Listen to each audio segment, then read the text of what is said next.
Allez, c'est parti, 5, 4, 3, 2, 1, 0, on repart. Alors, je disais donc bonjour à tout le monde, bonjour à tous.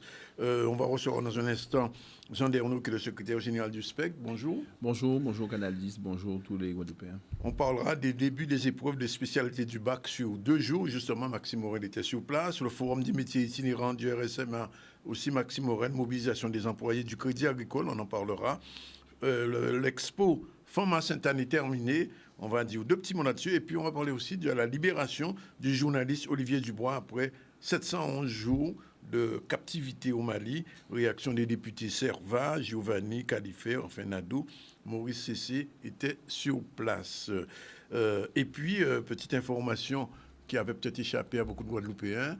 Vous savez qu'il y a eu une motion de censure qui a été déposée hier au gouvernement français. La NUP, enfin la gauche, voulait renverser le gouvernement de Macron, de Mme Borne.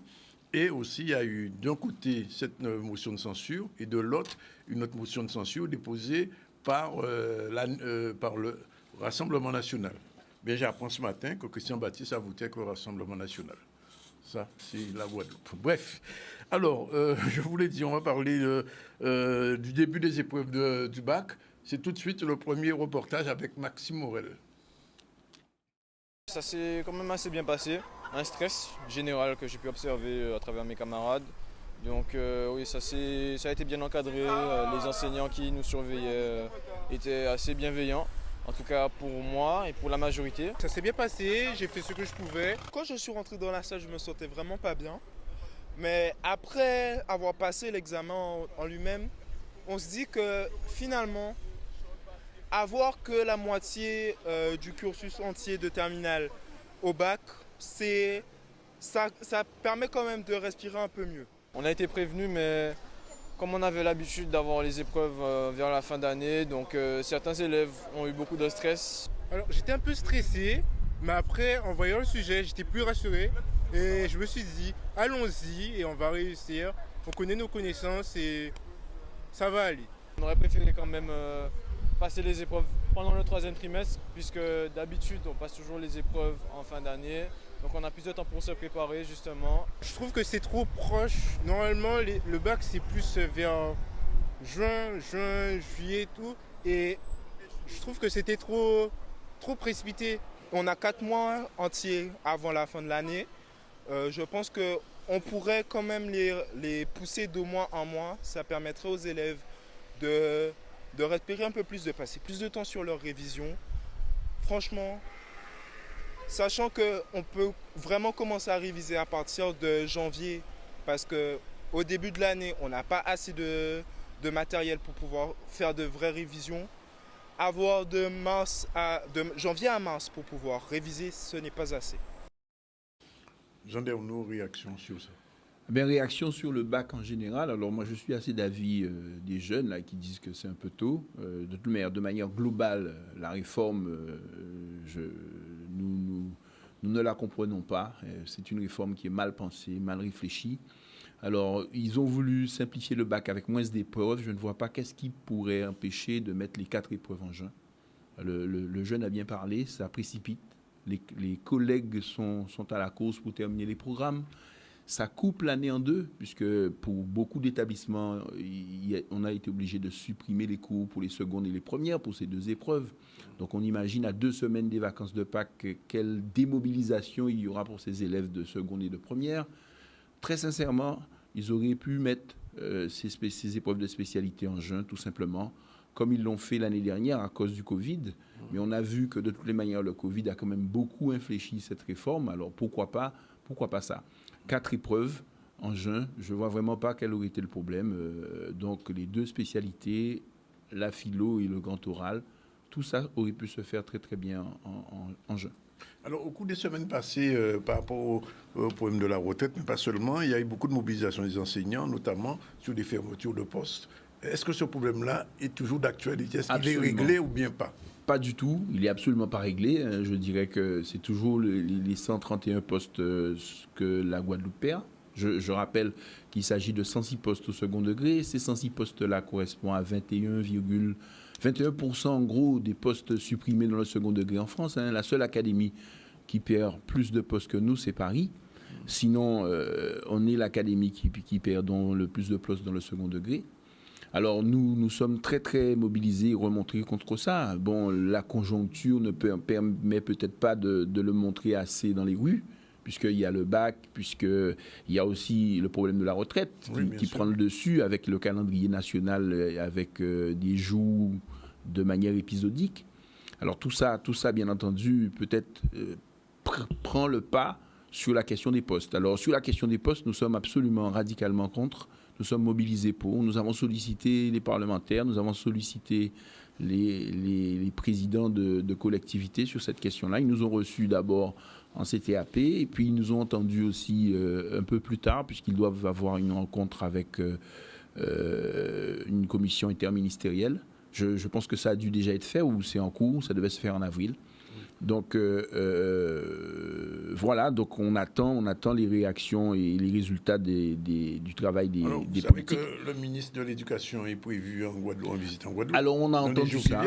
On a entendu ça, mais il semble qu'il se soit ravisé. Ah bon, il va donc on a entendu ça, mais on a aussi entendu dire qu'il se soit ravisé et que c'était plutôt le délégué des Outre-mer, M. Karenko, qui serait là, d'après ce que j'ai cru comprendre. Donc, on a entendu qu'il allait venir, bien entendu. C'était prévu, en tout cas. Nous avons entendu ça. Ça a longtemps circulé dans les bruits de couloir. On a beaucoup entendu que le ministre de l'Éducation allait venir. Et bien entendu, on se préparait à lui demander un entretien sur ces questions-là. Et sur Karenko, vous ne demanderez pas d'entretien à Karenko sur cette question? Karenko vient régulièrement. Il a d'autres problèmes à régler. Donc, on a surtout sollicité les politiques. Guadeloupéens, que ce soit les parlementaires. La rectrice, on l'a vu au tout début, pour lui affirmer notre désaccord sur cette question-là. Elle nous a reçus déjà. Je pense, je ne me rappelle pas de la date, mais... Et elle ne peut rien faire, comme on dit, tout vient de Paris? Alors, le discours de la rectrice, c'est le discours du ministère. Hein. Il faut rééquilibrer. Donc, déshabiller Paul pour habiller Pierre.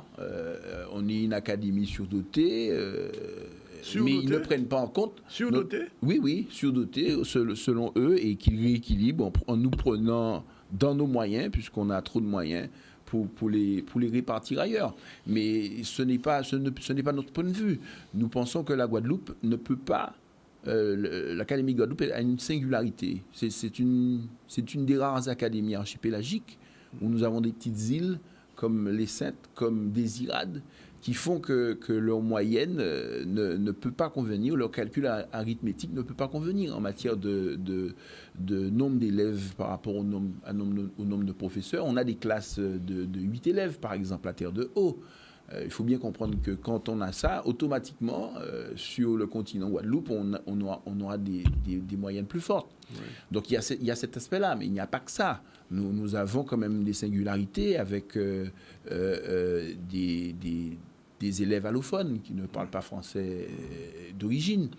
Et lorsqu'on regarde aussi nos résultats, en matière d'évaluation tout au cours de la scolarité, que ce soit au premier degré, que ce soit au collège, que ce soit au lycée, nous sommes régulièrement avant-dernier, antépénultième. Et juste devant la Guyane et Mayotte. Et donc, nous, au SPEC, nous réclamons depuis 2020 déjà un moratoire sur ces suppressions de postes de 5 ans pour pouvoir justement se pencher sur ces problèmes-là et infléchir cette logique d'échec. Parce que vous savez qu'il y a eu des problèmes à Marie-Galante.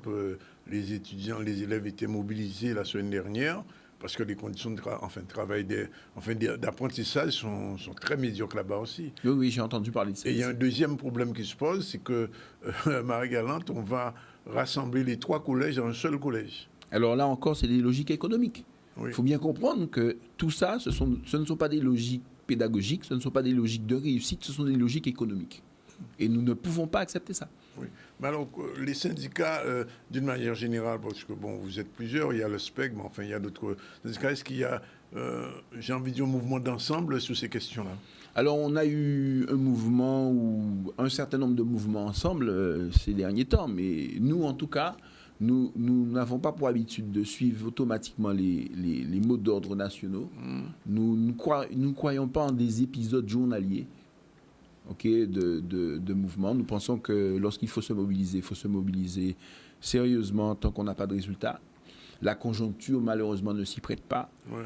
Et sur la question des retraites, par exemple, c'est pas ici que ça va se jouer. C'est clair. C'est pas ici que ça va se jouer. Donc, Oui. nous ne sommes pas d'accord pour priver nos jeunes Guadeloupéens de cours par rapport à la retraite. Parce que c'est pas en Guadeloupe que ça va se régler. C'est clair que ça.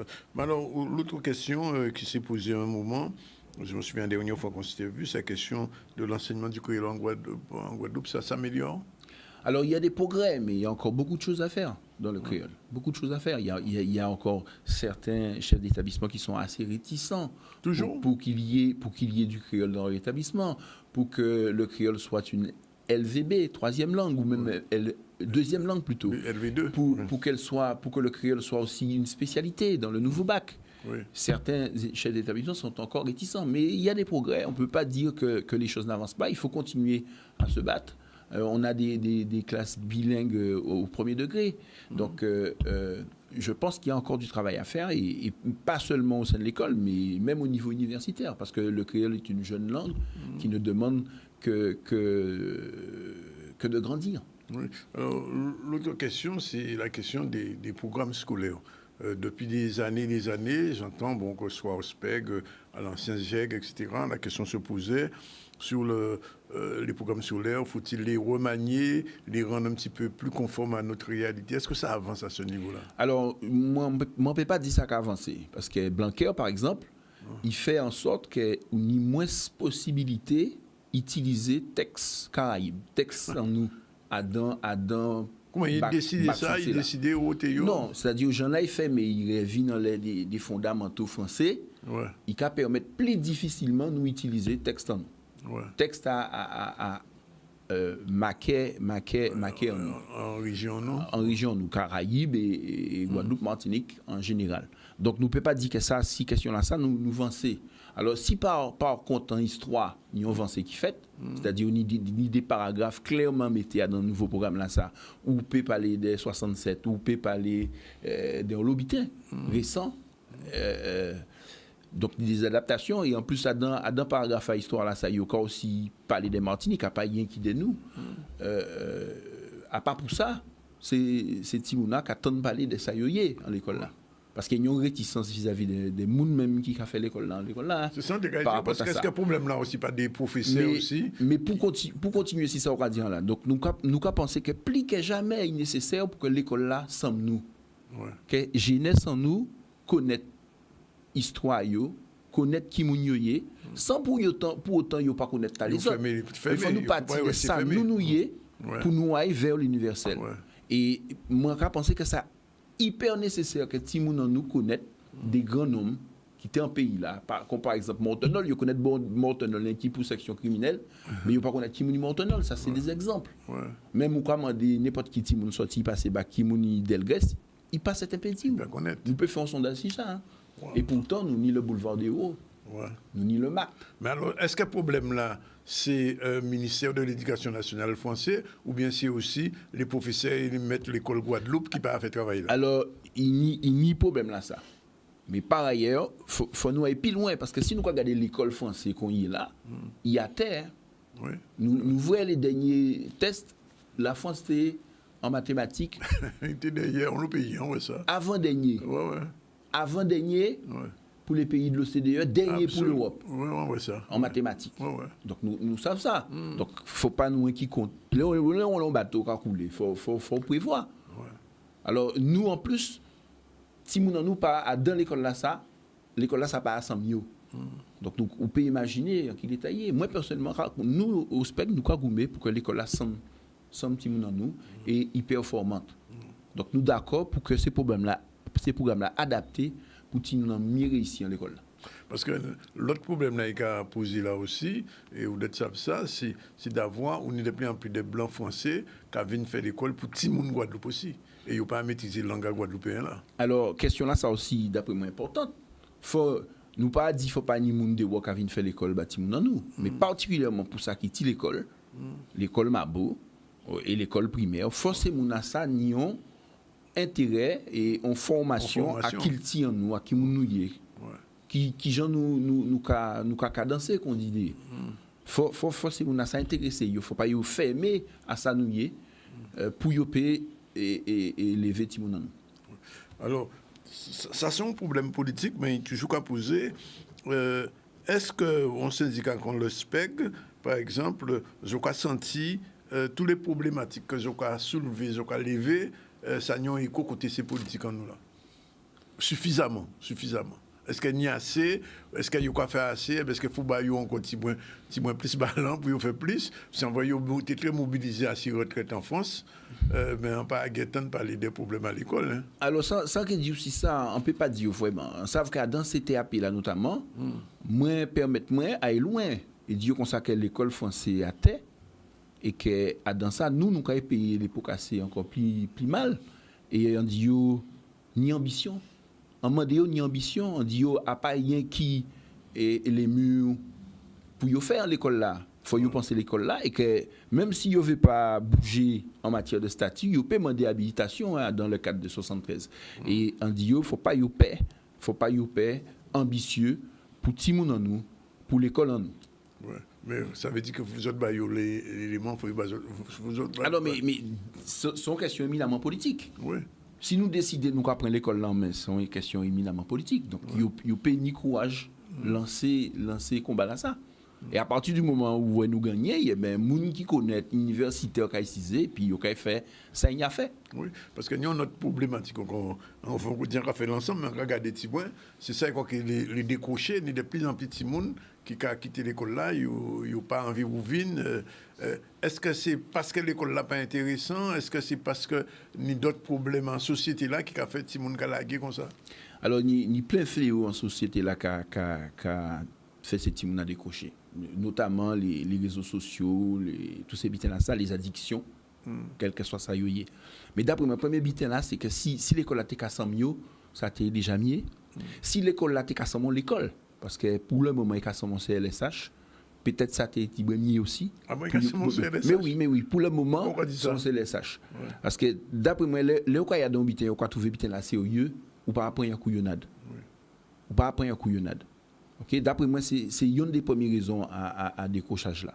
D'après moi, c'est que yo même quand yo compte que yo pas dans bitin sérieux. Et comme yo pas dans bitin sérieux, ben yo pas pour ça y est. C'est-à-dire en tout cas, oui. si ou ka songer Jean grand-maman nous grand-papa nous t'es qu'à vrai l'école. Ouais. Yo pas vrai l'école comme ça. C'est-à-dire aux familles nous t'es qu'à vrai l'école là qu'on on bitin sacré. Ouais. C'est tout sincère qui te permettre Timouna yo sortir en là, sortir en misère là. Ouais. Mais là yo pas apprendre l'école là aussi, yo pas ni le sentiment que l'école là pas qu'à mener yo pour côté. Ouais. Il n'y a pas ni sentiment là ça. Ou quand on des jeunes par exemple qui disent comme ça la culture ça sert à rien. Ou quand on y a qui dit ça. Là on essaie de parler ba yo motiver yo ça pas motiver yo plus. Et nous savons très bien que tout ça qui est en mode actuellement c'est bitin qu'on influenceur bitin comme ça. Ouais. Moi je crois que si d'abord nous remettre l'école là debout en sens ça nous resacraliser. OK et puis nous faire ensemble ces petits mouna ni moyen nous faire avancer, ni moyen nous élever parce que les élèves c'est ça en théorie, mais pour que les élèves là élevés, il faut y a dans position, faut y accepter qu'ils enseigner, faut y a dans un comportement pour y enseigner, ça veut dire faut restaurer la discipline, faut restaurer l'effort. En l'école actuellement pas ni effort. Wow. Mais c'est catastrophique. Pas ni effort. Ça va dire là c'est catastrophique. Hein? Ah non, mais encore quoi que mot là pas assez fort, là, on dit ça. Wow. Parce qu'ensemble, je fais sembler, c'est pendant les vacances, c'est pas trompé moins, ou après la rentrée, au niveau de l'OSPEG, quand ils ont décidé pour aller l'école là, moins plus ballon. On va parler de qui semblait, on va parler de l'Assemblée générale. L'Assemblée générale là. Oui, mais l'Assemblée générale, nous fait ça avant vacances là. C'est avant vacances là. Oui, mais l'Assemblée générale là, c'était par rapport à les problèmes. Oui. C'est par rapport à les problèmes des suppressions de postes, notamment, et la retraite qu'elle nous fait ça. Ouais. Mais bon, sinon, régulièrement, l'ESPEC a fait des séminaires et des bitins par rapport à l'école là. Mais là, il y a un séminaire vendredi, il est sous tas. En fait, c'est pas un séminaire, c'est nous allons recevoir Mangambo Saint-Onge qui a présenté pour poème à Maria, il y a défunt Maria. Ah oui. Donc, c'est un des bitins commission pédagogique ASPEC qui a fait ces jours-là ça. Parce que ça ASPEC ni des pieds, il nie la défense des personnels, mais il nie aussi le travail pédagogique, la réflexion pédagogique. Ouais. Pour production, pour faire bien apprivoiser. Et alors moi, avant-dernière question là, c'est problème à famille, parents d'élèves. Est-ce qu'il y a un lionnage entre les syndicats là et l'association à famille à Timoun? Alors traditionnellement, au SPEC, nous toujours qu'à lianer en lot avec FAPEG. Ouais. Bon, même si ces jours-là, on a trouvé la FAPEG assez absent. Mais c'est ça que je Adam, tout. Depuis que j'ai parti là, bah, t'en as rien. D'habitude, là, on voit l'école qui a fermé, ni 8 ans l'école, c'est bien là. Ça, nous attendons la FAPEG réagit aussi par rapport à la suppression de poste. Nos projets, on réagit par rapport à ça. Donc, on passe très bien quand on a passé la FAPEG. Je changé de président. On savait changer de président, mais ça n'a pas empêché. Les mêmes gens là, toujours là. Même si Gédéon pas président encore, il est toujours dans bureau là ou dans conseil d'administration là. On pas savait exactement Kayouni, si son conseil d'administration, si son bureau, mais il est toujours là. Et puis à part un petit président là qui pourrait écrire, on pas ça vraiment, on peut pas immiscer moi dans gens qui a fonctionné. En tout cas, on a trouvé effectivement ces jours-là ça la FAPEG assez absente. Alors, on va poser une question là, mais nous avons l'occasion de faire peut-être un représentant officiel là, au niveau de l'université, qui ça y est? Alors, l'université, ça pas plus belle. Hein. Nous savons que nous avons belle des autres là aussi. Hein. Bon, on loge dans nous qui l'université qui a pâti, qui a inscrit ailleurs. Donc, les choses pas. Pourquoi l'université n'a pas fonctionné comme il faut? Il y a pas mal de problèmes, l'université. Il y a vraiment pas mal de problèmes. Un PP étonnement laissant, pas spécialiste à question là, ça t'est bien que Frédéric est là. Nous pouvons faire Frédéric venir, nous pouvons faire des 4 mois là, mais nous ne pouvons pas dire que l'université là dont la réelle a joué rôle. Et précisément, il y a des rôles pour jouer, c'est par exemple la définition des programmes qui pour tenir en Guadeloupe, pour un petit Guadeloupéen, on nomme de bout en pays haïtien, mais on nomme de bout en même temps pour le monde. Ouais. Et on senti que ça pour ça. En tout cas, merci de venir, de faire ces problèmes ça. Donc, l'année scolaire là est finie. De toute façon, dans 2 mois, ça a ça a vite, ouais. Bilan là pour l'année là. Parce que l'année passée, il y a avant ni Covid, mais là, pas ni Covid. Est-ce que quoi senti au niveau à bac là, ou quoi senti qu'il y a moins plus force? Au moins pas. Ça fait un moment que les résultats bac pas émouvoir moins encore. Ah bon? Oui, on se fait un certain nombre d'années. Hein. Ça a presque fait 10 ans, s'il n'y a pas plus. Hein. Ouais. Nous qui sommes sans doute, on bite 90% de réussite. Ouais. S'il n'y a pas plus. Ouais. Mais ça n'a pas quand même mouvoir. Moi, un plutôt inquiète pour ça qui réussit sans réussir. Et la question qu'on dirait Raoul Serva, est-ce que c'est la réussite de l'échec ou est-ce que c'est la vraie réussite? Oui, ça c'est une bonne question qui a posée. En tout cas, M. Derno, merci de venir. Et quoi que nous faisons un petit bilan, situation là pas guébelle pour l'école. Un dernier point, Forum des métiers itinérants du RCMA, deuxième sujet d'actualité, on revient dessus.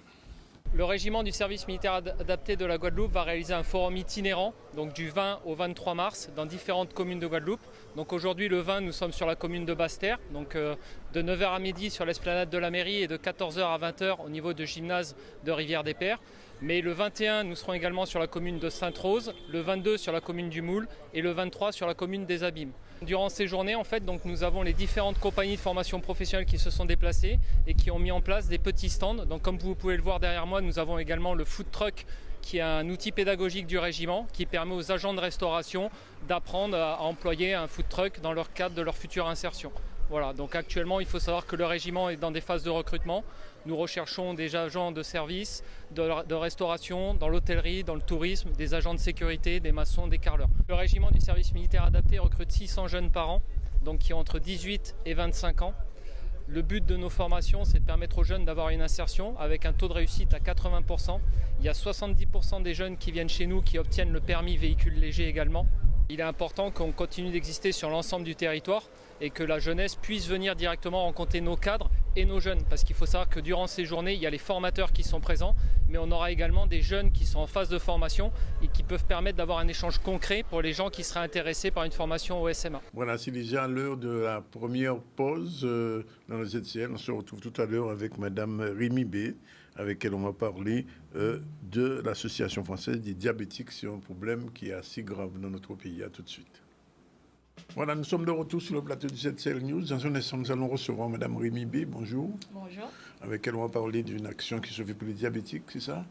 Pas que pour les diabétiques. Pas que pour les diabétiques. On va en parler tout à l'heure. On va en parler tout à l'heure. Pour l'instant, on revient à l'actualité.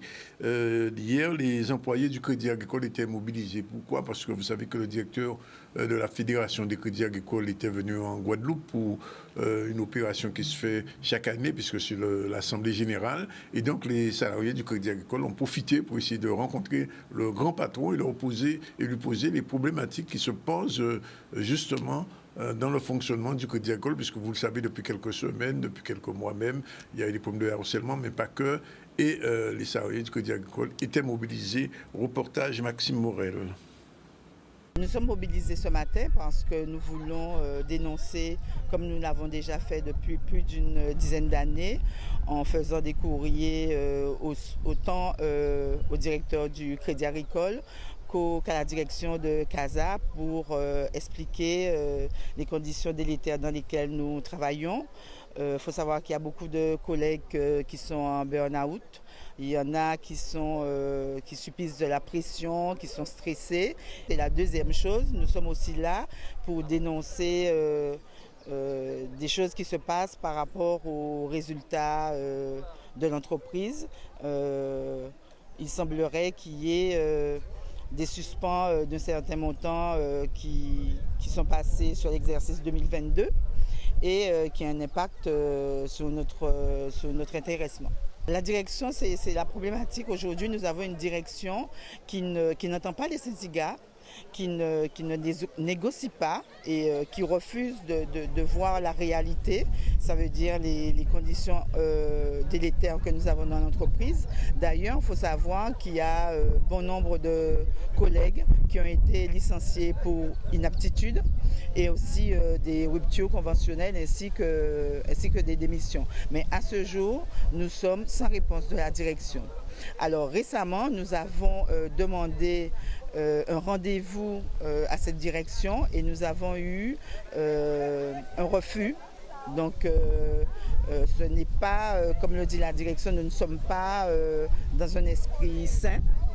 Surtout qu'une direction refuse de recevoir des syndicats, il faut le savoir, qui ont été élus à plus de 87% et qui représentent le personnel. Nous sommes la voix du personnel et ils refusent de nous recevoir.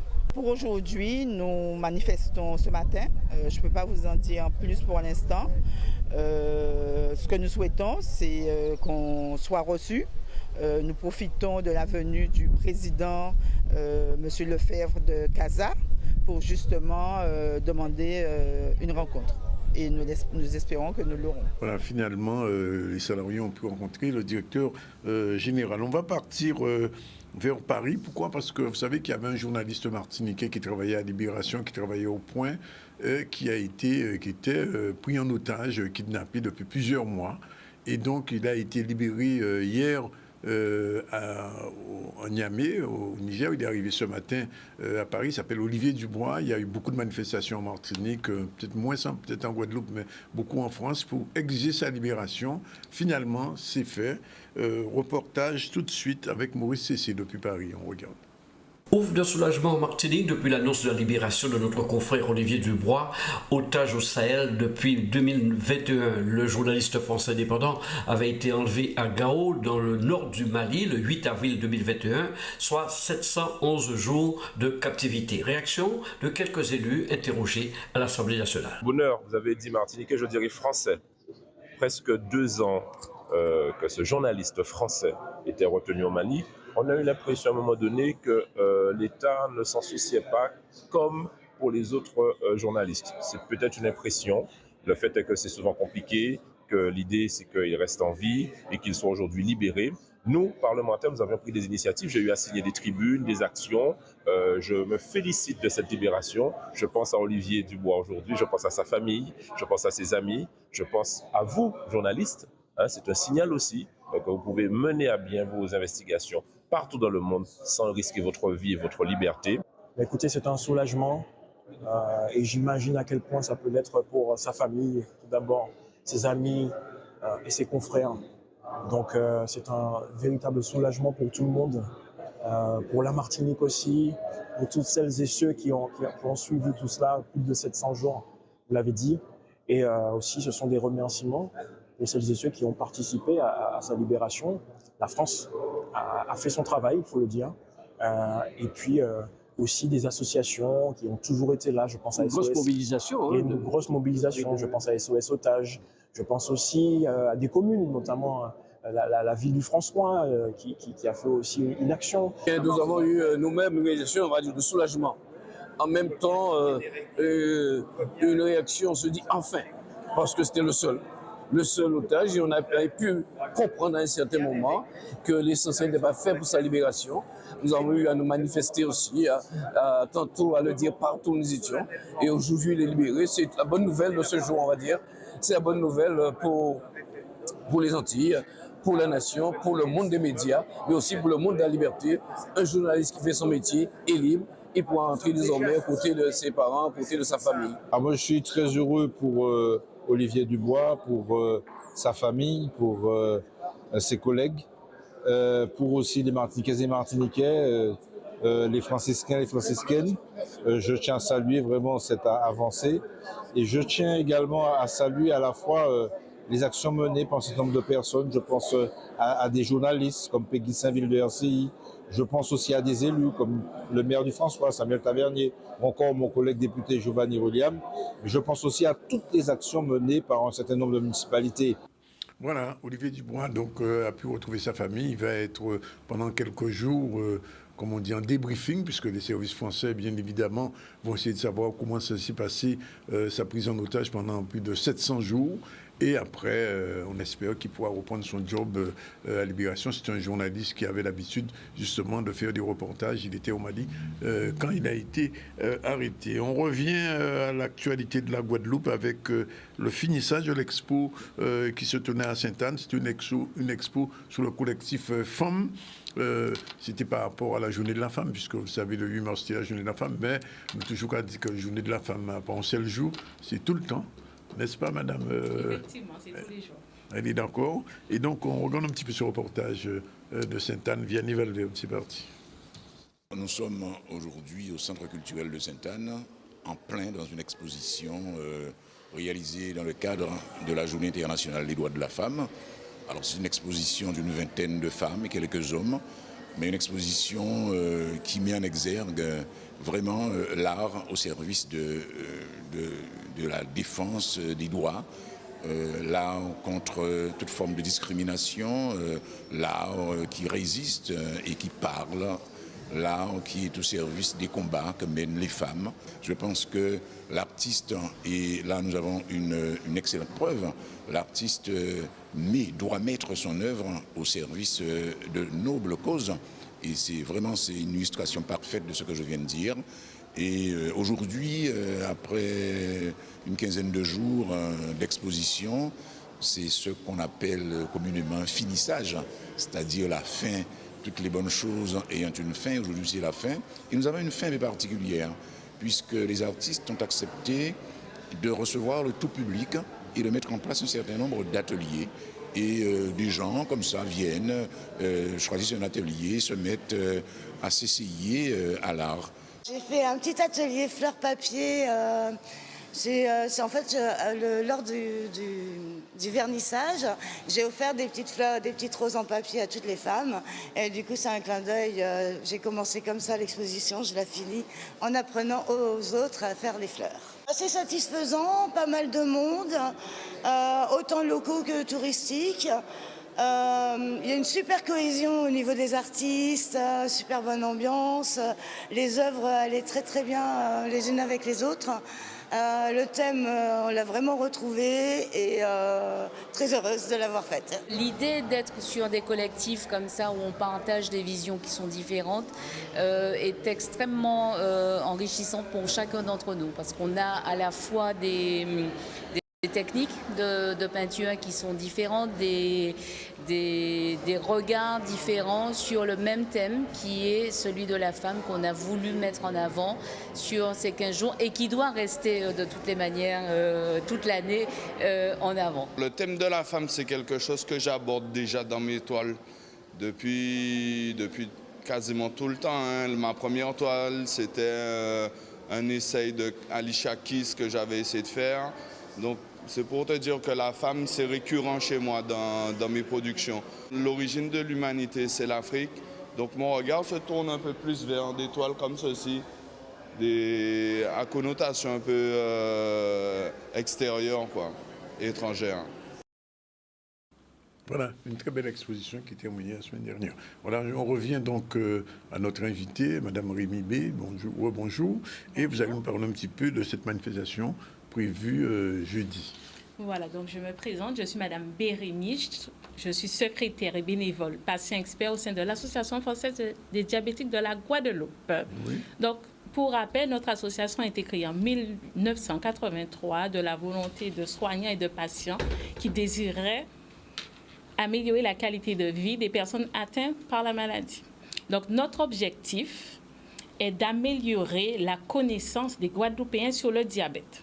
Donc, pour ce faire, nous menons des actions de prévention, d'éducation tout au long de l'année.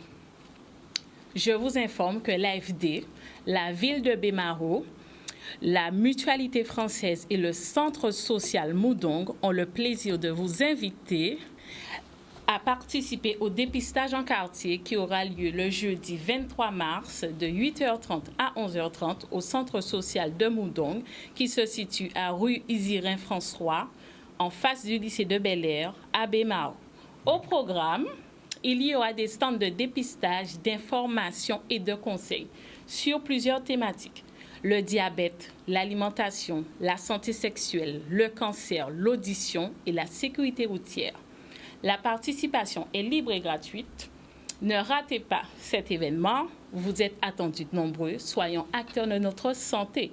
Pour plus de renseignements, n'hésitez pas à nous contacter au 05 90 22 97 06 ou au 05 90 90 35 91. Bon, deux numéros. Alors, c'est juste une seule manifestation pour voilà, une seule dépistage. Manifestation qui regroupe plusieurs dépistages. D'accord. Et je sais que vous êtes une spécialiste aussi du diabète. J'imagine qu'il y a quelque chose de prévu aussi à ce niveau-là. Il y a aussi un stand pour l'AFD 971. Oui. Donc, ça veut dire, si vous voulez vous faire dépister ou avoir des conseils sur le diabète, je vous attends jeudi de 8h30 à 11h30. D'accord. Bien. Ben, Madame B, je vous remercie d'être venue nous dire tout ça. Et puis, on sait qu'on va vous retrouver bientôt. Voilà. À très bientôt. Et en tout cas, merci à vous de m'avoir reçu, en tout cas. Pas de souci, c'est notre rôle aux ZCL. Alors, je rappelle, avant de terminer, qu'on a reçu au début du ZCL M.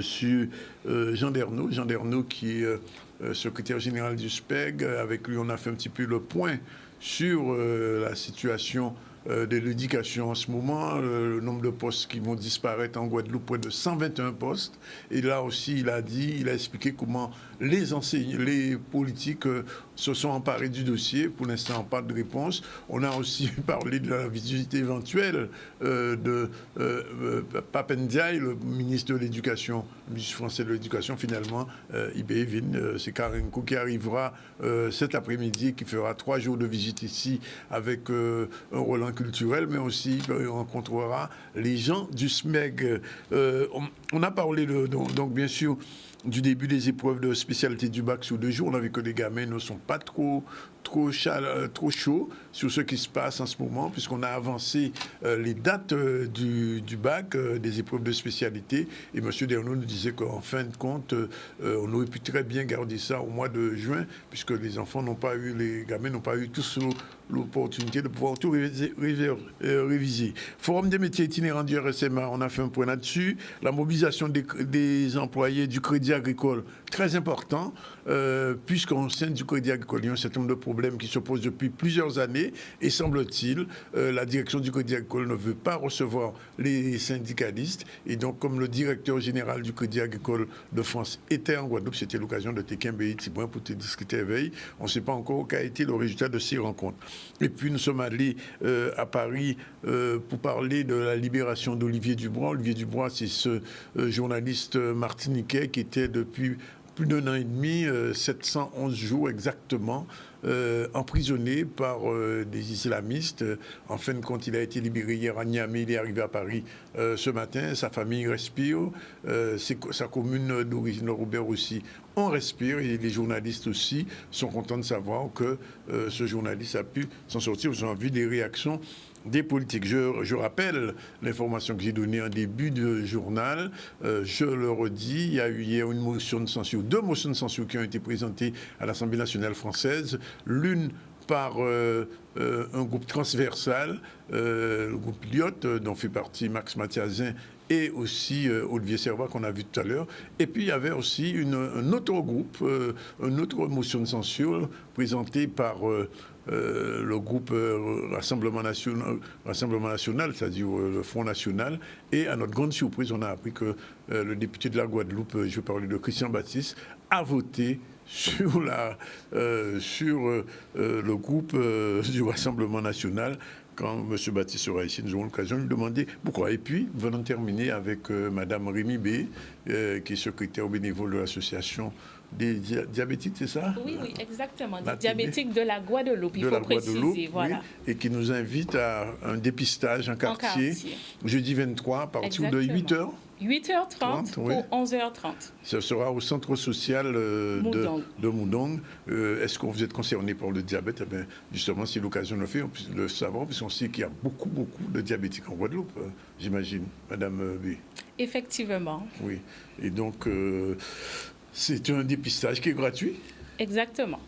Et qui se fera jeudi. Voilà, bien, on a pratiquement fait le tour avec vous. On se retrouve demain à la même heure, à partir de 12h30, pour une autre édition du ZCL. On vous souhaite bon appétit si vous êtes encore à table. La réalisation a été assurée par Jordan et avec le soutien de son assistante Njwana, qui est tout juste là. Voilà, c'est fini pour aujourd'hui. À demain.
Dans le film, c'est hein? À part là, on y l'a bien.